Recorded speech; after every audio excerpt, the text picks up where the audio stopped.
दोस्तों, आज मैं आपको कहानी सुना रही हूँ अपनी ही लिखी कसूर। पुलिस थाने में रात के तकरीबन 11 बजे का वक्त। खाम खाही इतना बड़ा बखेड़ा खड़ा हो गया है। लेना एक न देना दो। नेकी का तो ज़माना ही नहीं है आजकल। करनी किसकी और भैया भरनी किसकी। गुनहगारों के संग पुलिस वाले घटनास्थल से बेगुनाहों को भी पकड़ लाए हैं, हमेशा की तरह। जैसे गेहूं के संग घुन भी बिना पिसे नहीं रह पाता, ठीक वैसे ही माधव ने बहुतेरा समझाया पुलिस वालों को कि साहब जी, मुझे क्यों ले जा रहे हो थाने? मैंने कुछ नहीं किया। आप पूरी बात सुनो साहब जी, मेरा कोई भी कसूर नहीं है। आप गलती कर रहे हो साहब जी, मैंने सचमुच कुछ नहीं किया। मैं तो लड़कियों को बचाने वास्ते ही बीच में आया, बस यही लोग छेड़ रहे थे। मैं तो बस अलग बैठा बारात का मज़ा ले रहा था कि तभी देखा कि ये 4-5 बाराती लड़कियों को छेड़ रहे थे। थोड़ी देर तो सोचा कि खुद ही मान जाएंगे, बाराती हैं, मगर शराब के नशे में चूर ये सारे लौंडे मान ही नहीं रहे थे। मुझे मत ले चलो साहब, मैंने कुछ नहीं किया। इन शराबी बारातियों से बचा रहे थे परेशान लड़कियों को। हम ये तीनों दोस्त, हम तीनों की कोई गलती नहीं है साहब जी। तू तो बड़ा सन्नी देओल है ना, जो गुंडों से छोरियों को बचाने हीरो बन के कूद पड़ा। एक बलिष्ठ से दिखने वाले पुलिस वाले ने माधव की दुबली पतली सी काया पर अपना मजबूत हाथ रखते हुए कहा। उसका तो बस रखा हाथ ही माधव को हिला गया पूरा। थरथराते हुए बोला, नहीं नहीं साहब जी, ये बात नहीं है। मैं कहाँ का हीरो वीरो, मैं तो बस। जबान चलाता है साले पुलिस वाले से। सबसे ज़्यादा खातिर तो लगता है कि तेरी ही करनी पड़ेगी मन्ने। चल तो सही जरा अपनी ससुराल, फिर देखियो कि पुलिस वालों से जबान लड़ाने का नतीजा क्या होवे है। तू बताएगा ना ससुरा हमें कि कौन सही है और कौन गलत है, किसकी खातिर करनी चाहिए और किसकी आरती उतारनी चाहिए। आया बड़ा हीरो बनने वाला। 2 पड़ेंगे ना पुलिस के करारे, सारी बत्ती सी निकल आएगी हाथ पे। एक तो गुंडागर्दी करते हो शादी ब्याह में, फिर साले नसीहतें देते हो पुलिस वालों को। कहते कहते भी एक जोरदार तो रख ही दिया माधव के, और दूसरा उसके बगल में खड़े एक और पर। शायद मदद करने वाले 3 दोस्तों में से एक था दूसरा वाला। बाकी सबकी घिघियाँ तो अपने आप ही बंद गईं। नज़रें चुराकर पुलिस वालों से इधर आएं बाएं देखने लगे कि कहीं उनकी भी कनपटियाँ लाल ना कर दें पुलिस वाले। फालतू में कुछ चू चप्पड़ करने का फ़ायदा है। डालो सब ससुरों को जीप में और ले चलो इनके ससुराल। एक आध रात थाने की हवा खाएंगे ना तो सब गर्मी निकल जाएगी लड़कियों को छेड़ने की। उस मजबूत पुलिस वाले के साथ आए 3 और सिपाही थे।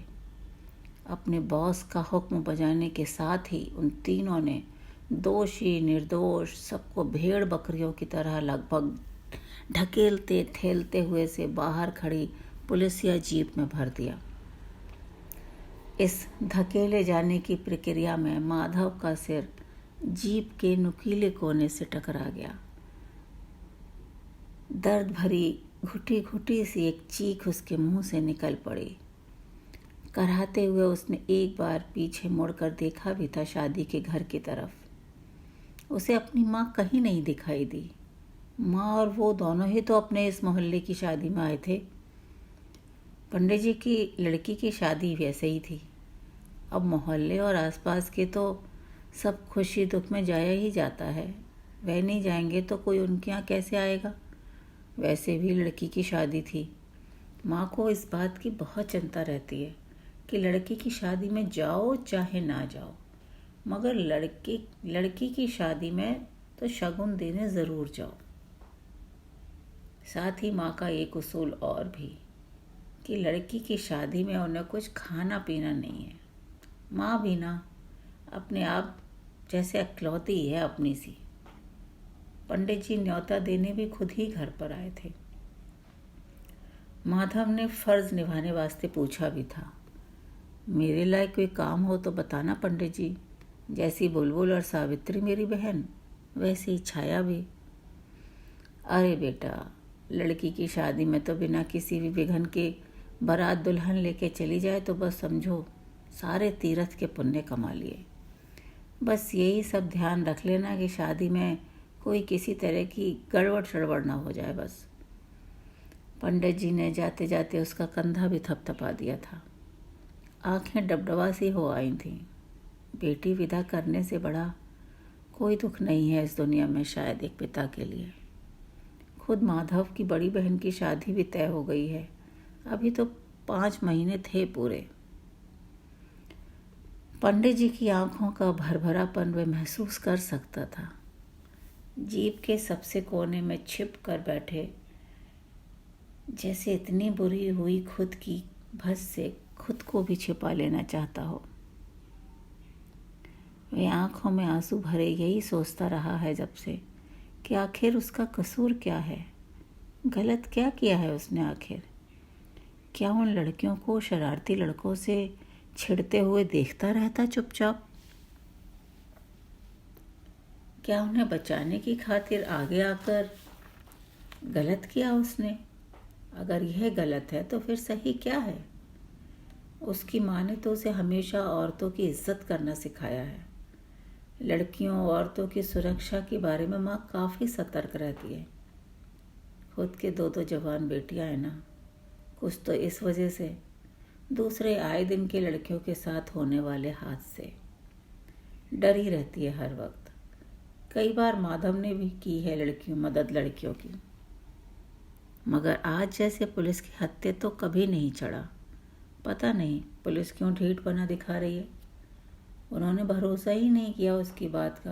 अरे कायदे से सुनते समझते तो सही कि कौन सही है कौन गलत है। सामने वाला आखिर क्या कहने की कोशिश कर रहा है। कुछ पुलिस वालों ने ना अपनी चलाकर सारे पुलिसिया विभागों को ही बर्बाद कर दिया है। एक बार बहुत पहले नंदग्राम के पुलिस थाने में किसी दोस्त के संग जाना हुआ था, किसी की शिकायत विकायत लिखवाने। तब तो कोई दूसरे साहब थे। बड़े कायदे से सारी बात करके जानकारी लेकर रिपोर्ट लिखी थी उन्होंने। पुलिस वालों और डॉक्टर दोनों को बहुत सरल हृदय होना चाहिए उसकी समझ से। तो दोनों ही जनता के सेवक हैं और दोनों ही के बिना काम नहीं चल सकता। अब इतना काम का आदमी ऐसा अक्खड़ और कड़े दिल का होगा तो लोग कैसे जाएंगे उनके पास। वो सब तो आपस में ही निपट लेते हैं उन बदमाश बारातियों से। पर पता नहीं शादी वालों में से ही किसी ने पास ही के थाने में फ़ोन कर दिया। पंडित जी है भी थोड़ा नामी गिरामी से ना। आसपास के तो सारे ही घरों में पंडिताई के लिए वही जाते रहते हैं। सब उन्हें बहुत मान सम्मान देते हैं। सोई बात रही होगी। शिकायत पहुंची तो पंडित जी को खुश करने पहुंच ली पुलिस की सारी बारात, और बस बिन सोचे समझे धर दबोचे सब जो जैसा समझ आया। माधव तो दर्द से कराहता सा बस इन्हीं परेशानी भरे ख्यालों से 2-4 होता रहा। शर्मसार सा हो खुद को और उस घड़ी को कोसता रहा जब शादी में आया। ना आता तो कितना अच्छा होता। वैसे आजकल उसे फुर्सत कहाँ। उसके स्कूल में परीक्षाएं चल रही हैं। घर आके कॉपी जांचने का ही इतना काम रहता है आजकल। उसकी माँ आ जाती दोनों बहनों के संग तो ये सब कुछ ना होता। वक्त निकल जाता है, आदमी बस ये हो जाता और वो हो जाता ही सोच के रह जाता है।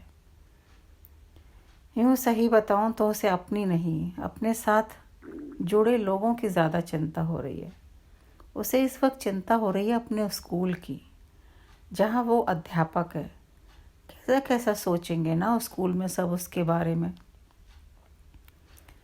जिन जिन बच्चों को वो पढ़ाता है वो क्या सोचेंगे उसके बारे में।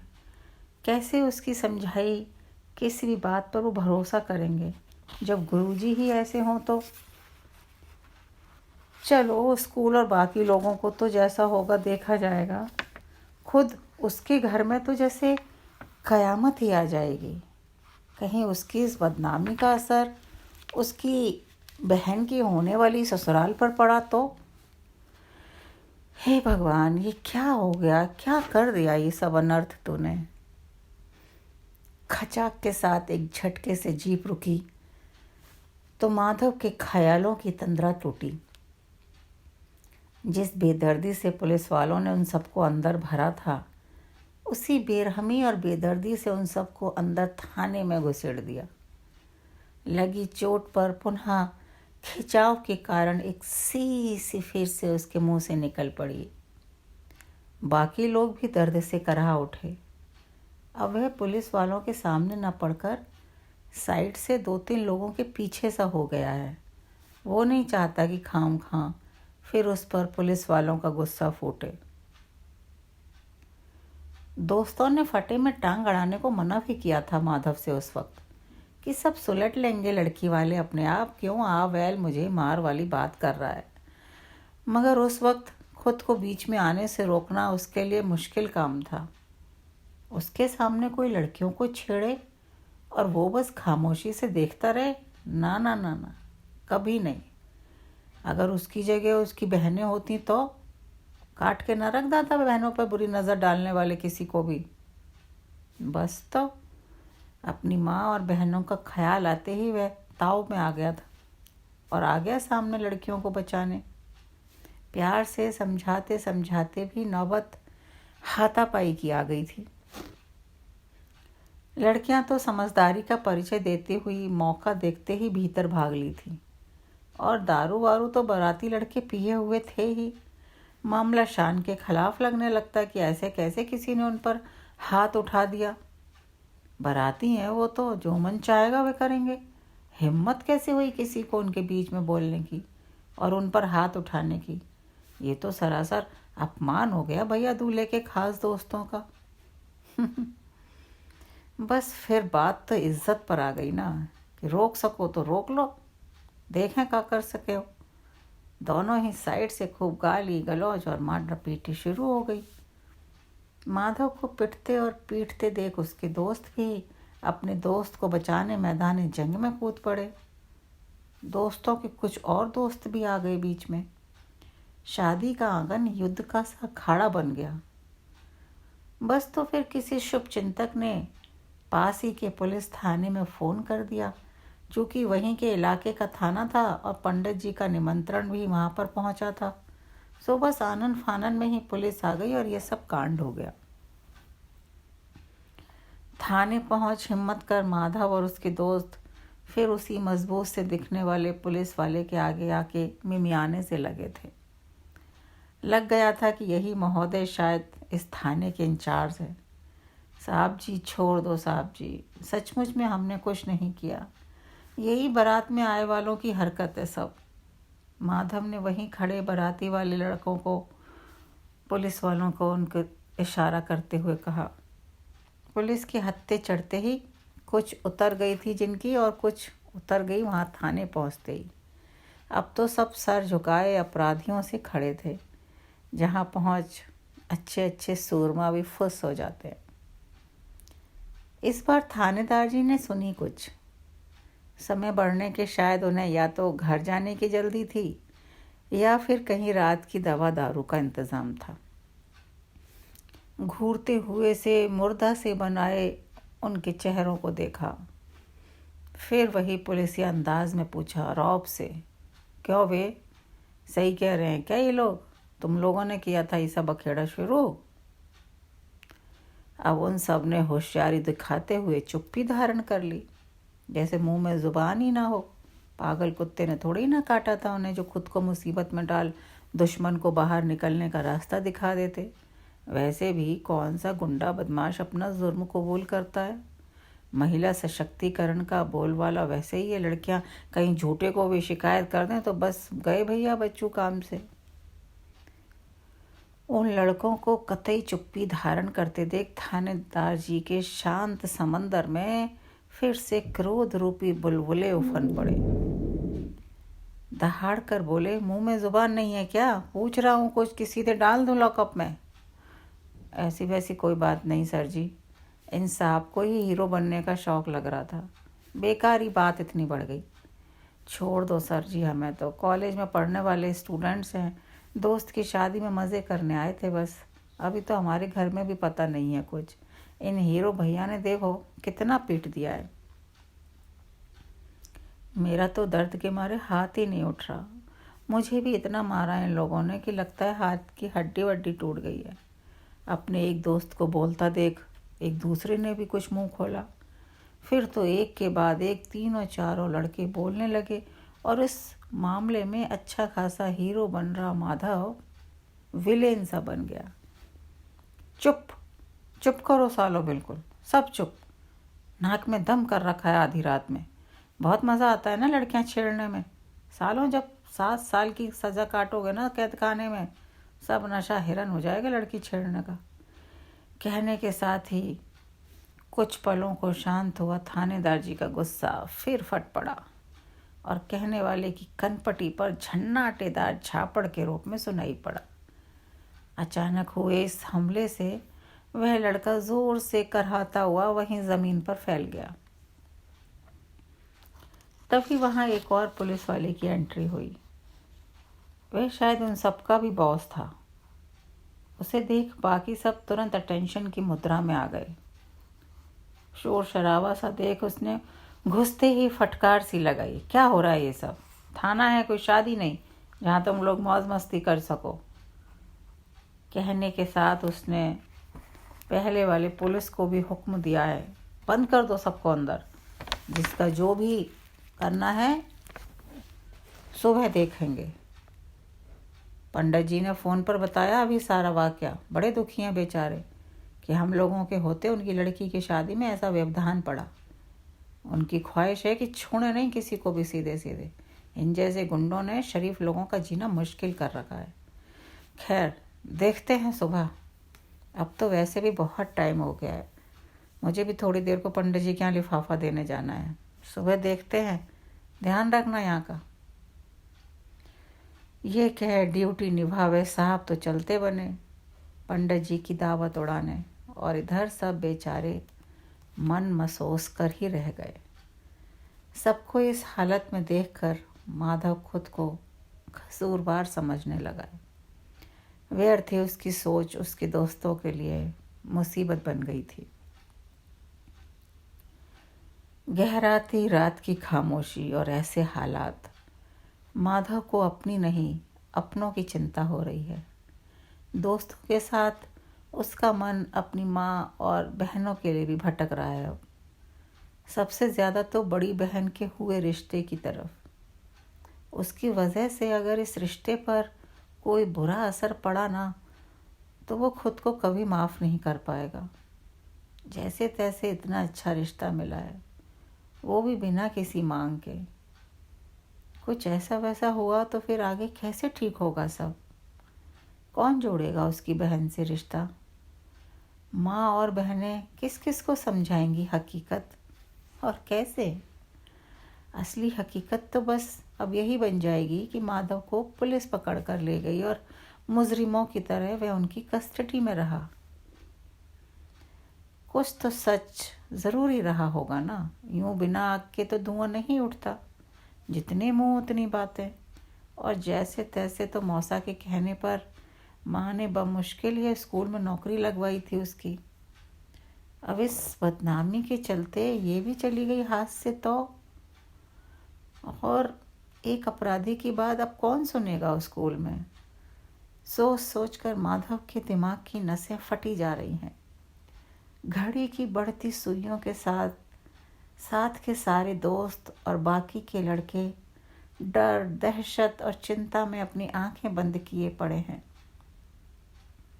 और इस खामोशी से इस काली रात के कटने का इंतज़ार कर रहे हैं। वक्त भी क्या क्या दिन दिखाता है। आज सुबह किसने सोचा था कि खूबसूरत भोर का अंत इतना काला होगा। शरारती लड़के सारे कई दिनों से दोस्त की शादी की तैयारियां कर रहे थे और माधव अच्छा खासा स्कूल गया था। दिन में आज किसी साथी अध्यापक का जन्मदिन भी था। तो लंच इंटरवल में ठासी ठहाकों के बीच एक अतिरिक्त एक्टिविटी सी भी हो गई थी। कुल मिलाकर खुशनुमा दिन था। लौटते में रीना का साथ भी मिल गया था आज। रीना, माधव की कलीग, आज उसे पंडित जी की लड़की की शादी में उपहार में देने के लिए एक साड़ी खरीदनी थी ना। तो चलते वक्त माँ ने कहा था कि स्कूल से वापसी में ले आना। लड़की की शादी में रुपए देने से अच्छा है कि ऐसा सा ही कोई उपहार ही दे दिया जाए जो लड़की के कुछ काम तो आए। रुपए वगैरह तो कहाँ उसके हाथ में पहुँचेंगे। यूँ माधव और रीना ने आपस में एक दूसरे से कोई कस्में वादे नहीं लिए दिए थे, लेकिन बस साथ साथ रहने करने से ही कुछ नज़रों की आपस में बॉन्डिंग हो गई है। दोनों अनकहे से ही एक दूसरे का ध्यान रखने लगे हैं।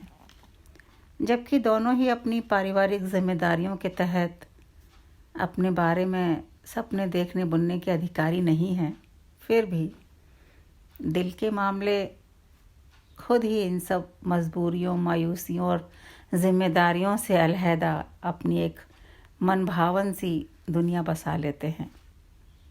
छुट्टी के बाद चलते वक्त यूं ही पूछ लिया माधव ने, बिना कुछ आगा पीछा सोचे। कुछ पल और साथ रहने की आरजू जाग उठी जैसे।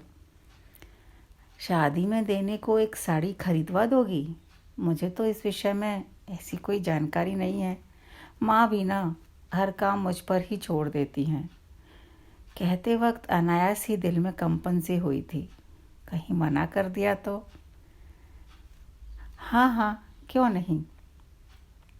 बाई चांस मुझे भी मार्केट में कुछ काम है, रीना ने छूटते ही कहा, गोया कि वह उसके पूछने का इंतज़ार ही कर रही हो। भगवान जाने सचमुच ही उसे कोई काम था या फिर यूं ही उसके मन में भी कुछ।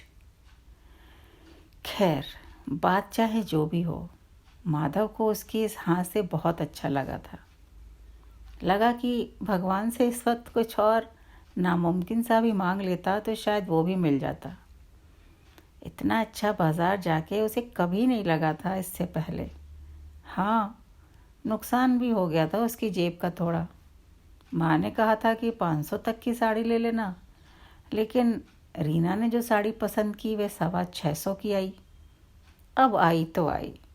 माधव ने ज़्यादा नहीं सोचा इस बात पर।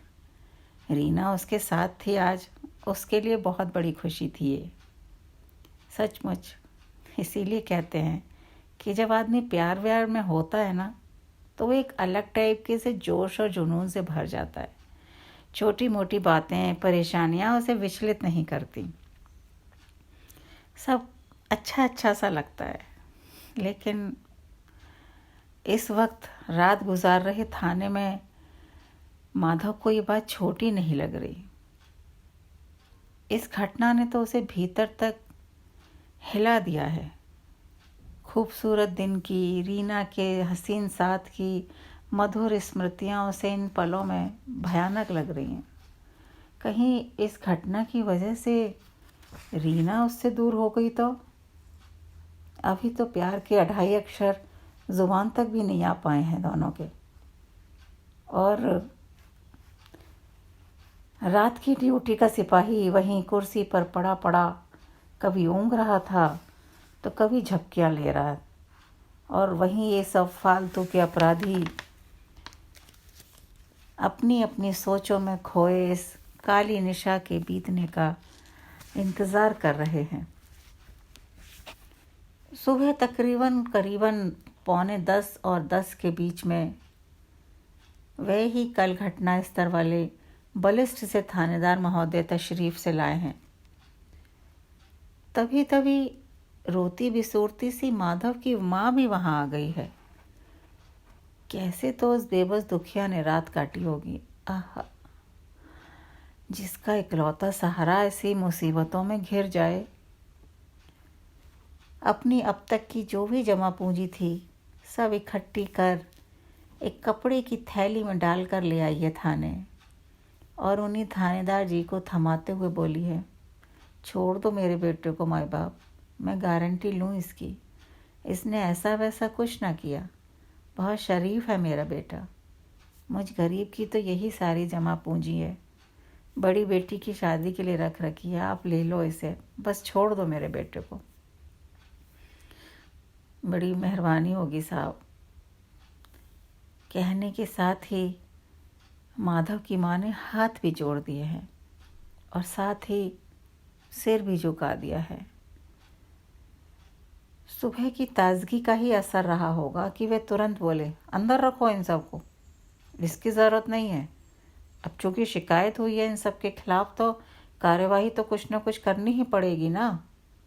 वैसे अगर वो लड़कियां यहाँ आकर शिनाख्त कर लें कि तुम्हारा लड़का उस छेड़खानी में शामिल नहीं था तो मैं उसे और उसके दोस्तों को छोड़ दूँगा, मगर जो शिनाख्त ना करी लड़कियों ने तो माताजी मुश्किल हो जाएगा मेरे लिए किसी को भी छोड़ना। देख ही रही हो ना आप ही कि जब से वो बसंत कुंज वाला निर्भया कांड हुआ है, सरकार और महिला सुरक्षा समितियां कैसी सतर्क हो गई हैं लड़कियों की इस सुरक्षा वरक्षा के मामले में। और हाँ माताजी, ज़रा जल्दी लेकर आना लड़कियों को, यहाँ बड़े साहब आ रहे हैं निरीक्षण के लिए। हम सब उन्हीं की तैयारियों में व्यस्त हो जाएंगे, कहीं फिर लटक जाए लड़कों का मामला, कहीं बड़े साहब के कानों में किसी ने कुछ फूंक फांक दिया तो बात मेरे हाथ से भी निकल जाएगी। हमारे बड़े साहब भी लड़कियों के मामले में बहुत ही हल्के दिल वाले हैं, छोड़ेंगे नहीं किसी को भी। कह कर वे साहब जी तो अपने बड़े साहब जी की तैयारियों में अपने अधीन सिपाहियों को निर्देश देने में मसरूफ़ हो गए और परेशान माँ बेबस सी चल दी अपने बेटे को बचाने की खातिर। बेटे से भी कुछ नहीं कह सकती, उसने तो वही किया ना जो उसकी माँ ने सिखाया उसे हमेशा। अच्छाई और सच्चाई की राह पर चलने में हमेशा दुश्वारियाँ ही आती हैं, ये कोई नई बात तो नहीं। माँ ने थाने से बाहर निकलकर सोचा है, इसी सोच ने उसे पुनः हिम्मत और ताकत दी है। उसके कदम तेज़ी से आगे बढ़ते हुए पंडित जी के घर की तरफ मुड़ गए हैं। वही अब तो इन बच्चों के पालनहार हैं, कौन सी लड़कियां हैं ये भी वही बताएंगे। जब वे वहां पहुंची तो लड़की की विदाई के बाद की एक अजीब सी खामोशी और सूनापन था घर में। उनकी सोन चिड़ैया उड़कर अपने नए आशियाने में पहुंच गई थी। पंडित जी टेंट वेंट वालों का हिसाब किताब सा कर रहे थे। करवत खड़ी हो गई माँ, थानेदार जी की बात बताई। पंडित जी बोले, माधव को तो शांति बनाए रखने का काम सौंपा था बहन जी, उसने तो खामखा बवंडर ही मचा दिया। अरे बारातियों पर भी कोई हाथ उठाता है क्या? शांति से भी तो रोक सके था ना।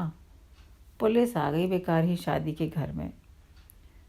अरे शांति से समझा देता उन लोगों को। पंडित जी काफ़ी क्रोधित दिखते थे।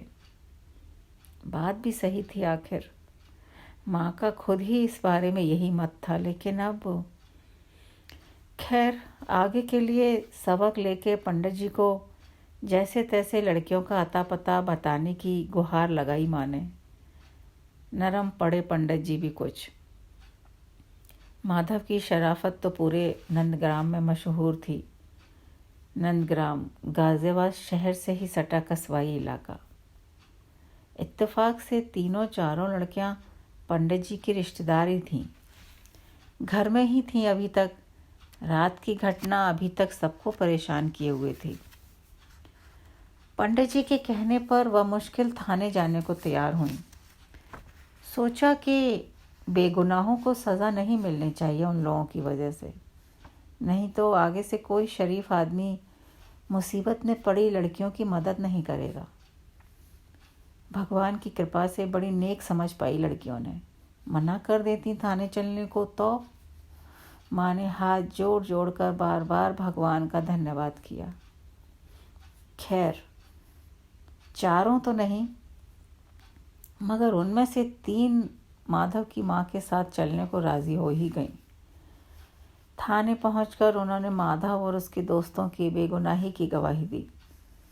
थानेदार साहब इस समय अपने बड़े साहब के आने की तैयारियों में खासे व्यस्त दिख रहे थे, सो ज़्यादा चू चपड़ न करके माधव और उसके दोस्तों को छोड़ दिया और लड़कियों की शिकायत पर शरारती लड़कों नीरज, सुधीर, अनिल और वो चौथा आमिर, इन सब के खिलाफ रिपोर्ट दर्ज कर ली।